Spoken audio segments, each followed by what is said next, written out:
State on your side, your local election headquarters. This is Battleground, Florida, Sunday edition.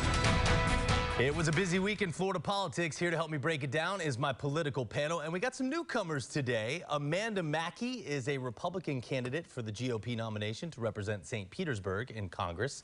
Grant Stern is a Democrat, an author and executive editor of Occupy Democrats, and Peter Schorsch, familiar guest, publisher of FloridaPolitics.com. We're going to do things a little differently today. We're going to try to hit some more topics, but get quicker responses, so give me your best stuff. We'll see how many we can get to. Let's start with masks and schools. Two Bay Area school districts backed off their mask mandates as the state threatened to increase penalties. Grant, I'll start with you. The data on masks is not that clear. There are some very prominent public health experts in this country at some of the nation's top universities who say they do not work and that they especially don't make sense for kids. Nikki Fried came out this week saying the governor is lying about mask data. Who's right? Well, you know, there's a lot of debate in the scientific community. I can speak from anecdotal experience with my own daughter. She went to a school, a small school for children of her age, very young, and they all wore masks last year, and there were literally no illnesses, let alone no COVID. So anecdotally, I can say I think that masks really do work in a school environment. For children in school to have almost no illnesses, I mean, no missed days in any school, in any classroom setting, I think that's pretty amazing. But the data itself, when it comes to adults especially, is very conclusive. Masks save lives. They stop the spread of COVID.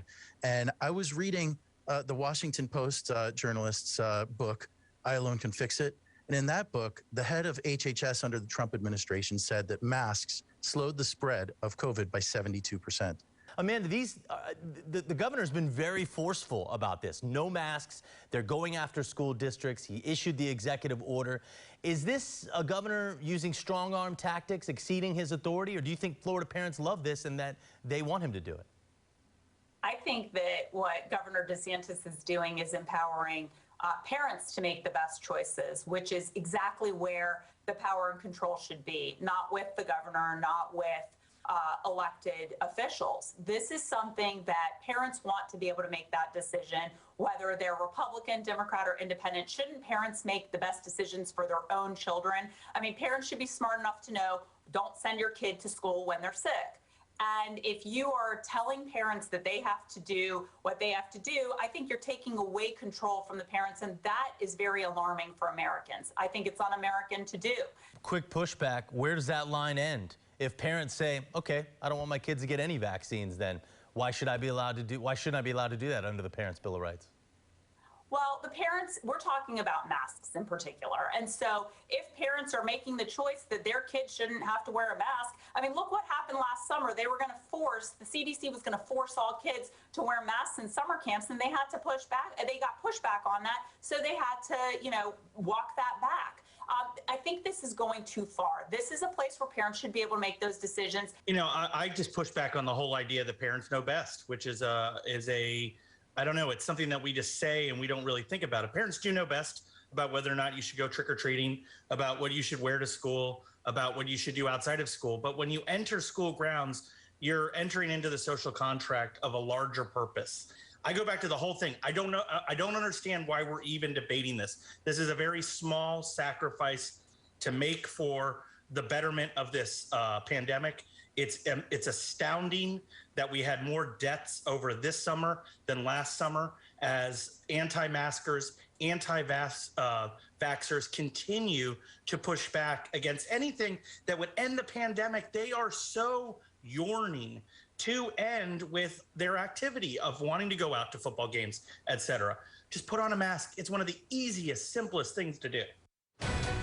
Battleground Florida continues in a moment with a look at a new push to audit Florida's 2020 election results. Stay with us.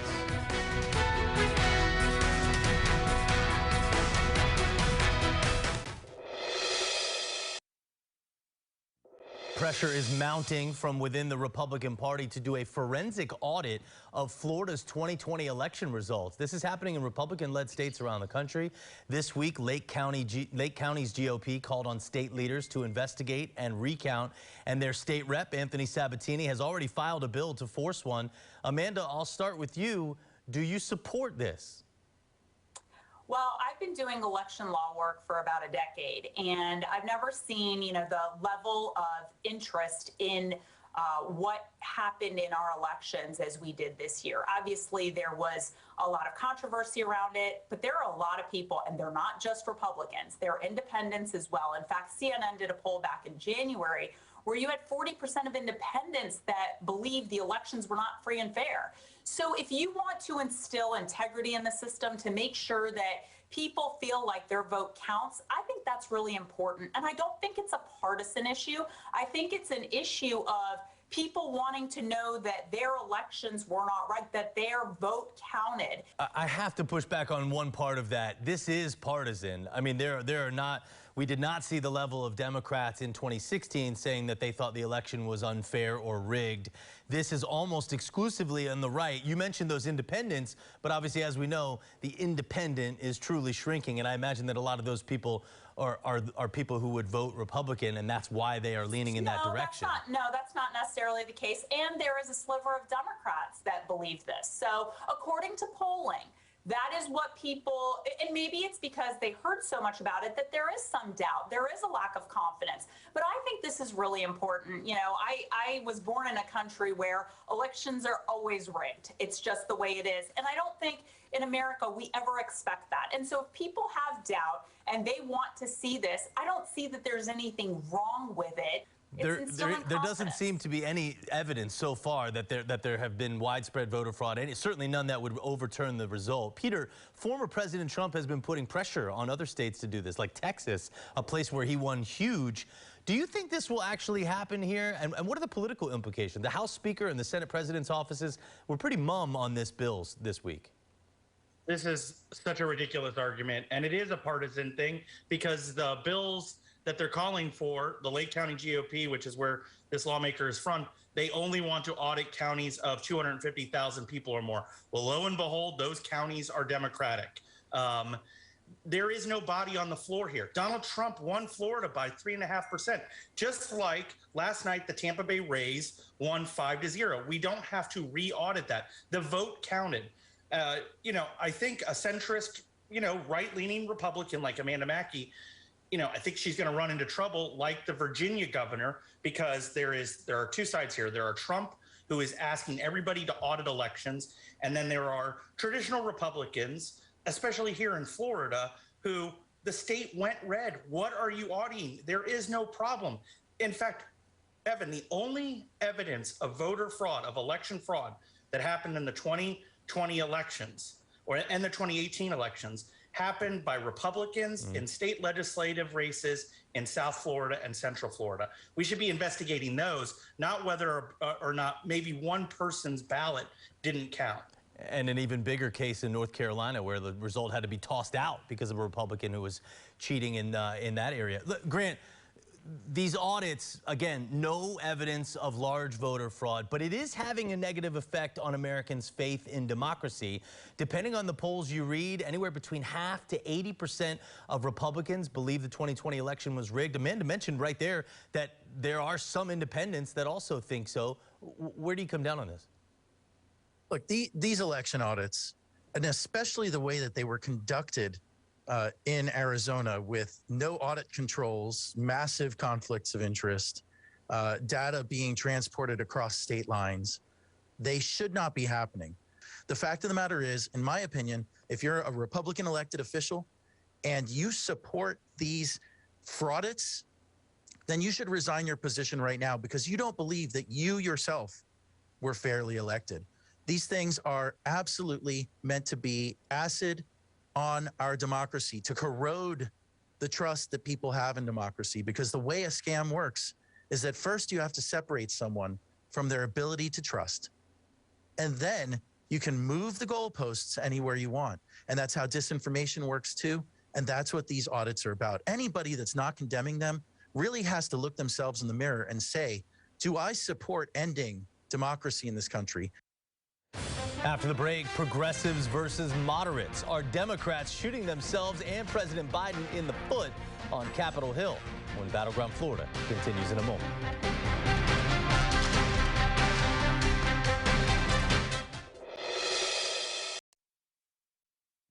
We have a congressional candidate here, so I'd be remiss if we didn't talk about what's going on Capitol Hill.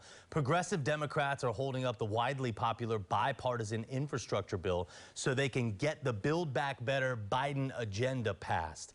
Amanda, are Democrats shooting themselves in the foot?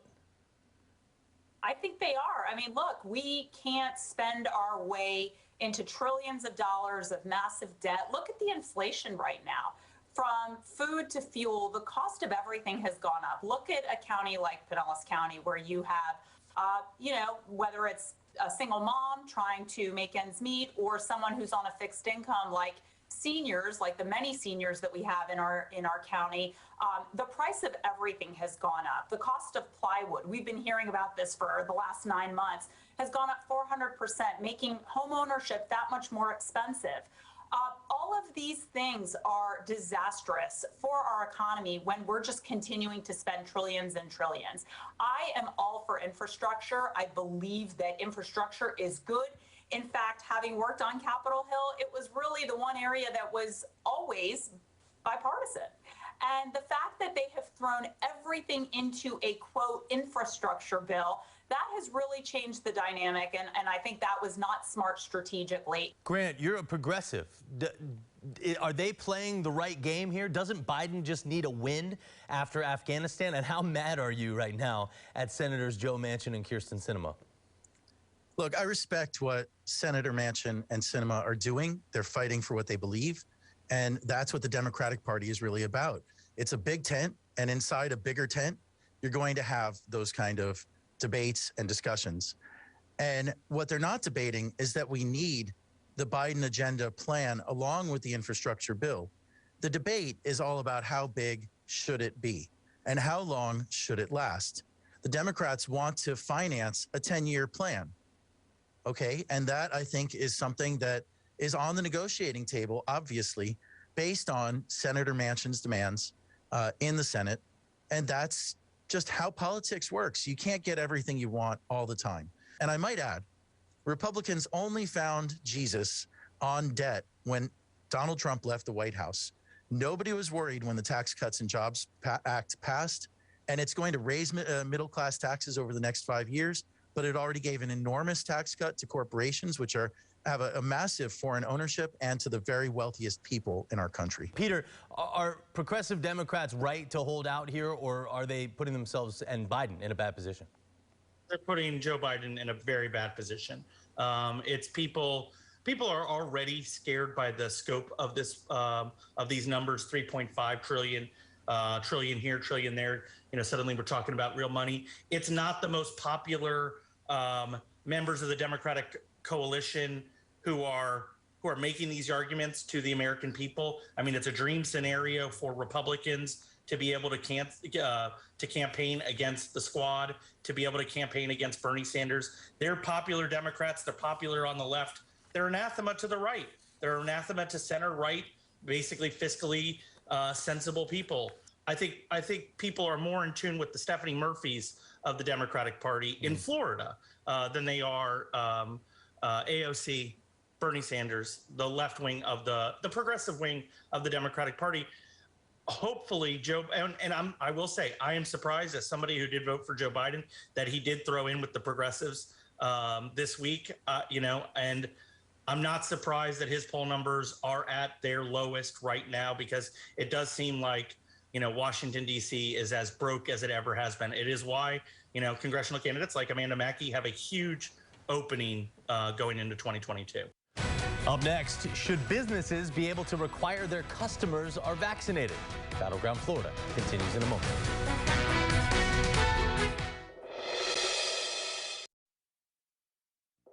A Bay Area business filed a state lawsuit against the Department of Health over the ban on vaccine passports.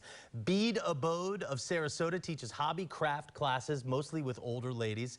The owner is suing the state, saying her customers want her to require vaccines, but of course state law won't let her. So, Amanda, this issue trips up a lot of conservatives. On the one hand, many people on the right believe owners should be able to run their businesses however they want to. Other Republicans side with the more classical liberal point of view, which is that it's all about individual rights. Where do you come down on this one? I think people should be able to make the best decisions for their business, for their people. There are a wide range of ages that certain businesses have. I mean, Walmart last year said, well, it doesn't matter what the federal government's saying. We're gonna make you wear a mask. We're gonna, decide what we're gonna decide that's best for our business. I think that's good policy. Let the businesses decide what is best for them. At a time when it is so hard to hire employees and there are these huge labor shortages, let the businesses make the best decisions. Right now, private businesses are competing with the federal government because they're getting paid basically to sit at home. And so if the employers have that option, have that choice, that is going to be the best thing for them. Interesting. So you differ with the governor here then? Well, I think it's I think the businesses should be able to make those decisions. All right, fair enough. Peter, vaccinated people can spread COVID too. Is it fair for businesses to require vaccines if they want to? Let's be clear about what's happening right now in this country as we're beating back the last remnants of the Delta surge. The vaccine mandates, and not even mandates, but the threat of a vaccine mandate at the national level is what has surged back against the surge. People, the private companies being fearful, the military being ordered to, healthcare professionals being required. That is why we have seen such an uptick in vaccinations, and that's why we are seeing such a decrease in caseloads and deaths over it. So yes, the mandates work. I don't even, I would not be surprised if by the time Thanksgiving comes, whether or not maybe Biden backs off the mandate and says it's just too hard, it's too unwieldy to work, but we will have been at a point where vaccinations are so high that we may not even need it, especially if we start vaccinating 5 to 11s with Pfizer, and then we roll out a third booster through Johnson & Johnson. I almost wonder if this was all just a threat to get us to where we are right now. Interesting point of view. Grant, I went to visit my sister in North Carolina a couple months ago. Couldn't go to a pizza joint because I didn't have my vaccine card on me. I'm double vaxxed, right? I have no problem with that. But I live in Florida, which means I don't need to carry that card anywhere.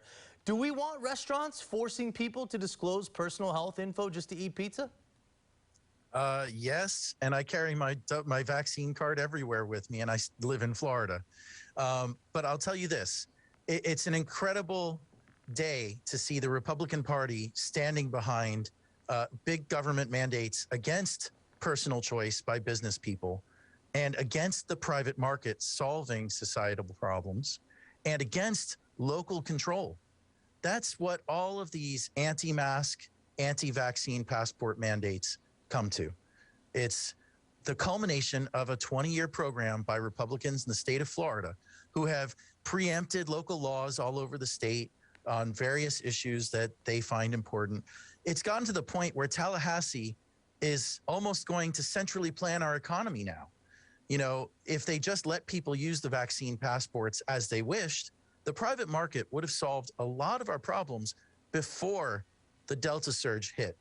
Okay, and now the problem we have is that we have government standing in the way of personal choice, of small businesses, of big businesses, of local elected school boards, of pretty much anybody that says no to Tallahassee. And I got to tell you, I've lived in Florida for a long time. I was born in Florida. I left just for a little while after college, and I got to say, this is not the Florida I grew up in. Thank you to all my panelists. Great panel today, I thought. Meet the Press is next. Moderator Chuck Todd will have exclusive interviews with former White House Press Secretary Stephanie Grisham and Democratic Senator Sheldon Whitehouse of Rhode Island. Battleground Florida airs every Sunday morning at 9:30. We appreciate you joining us. Hope we see you next week as well. Our next newscast is tonight at 6. Rays game is this afternoon. Rays up. Have a wonderful Sunday, everybody.